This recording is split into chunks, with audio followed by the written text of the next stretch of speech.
are some figures of speech. We use the acronym SHAMPOO, SHAMPO, to remember these 6 common figures of speech.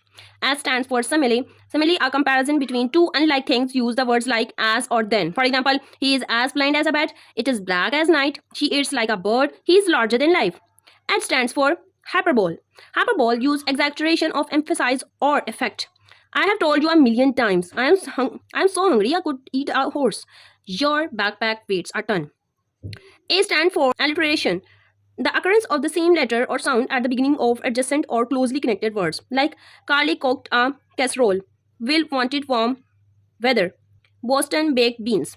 M stands for metaphor, an expression that describes a person or object by referring to something that is considered to possess similar characteristics, like life is a journey, laughter is the best medicine, his words are wisdom, her eyes were nice.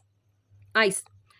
P stands for personification, giving human qualities to animals, inanimate objects or abstract notions, like the hyena laughed, the frog crept in, the wind howled, the snowflakes danced.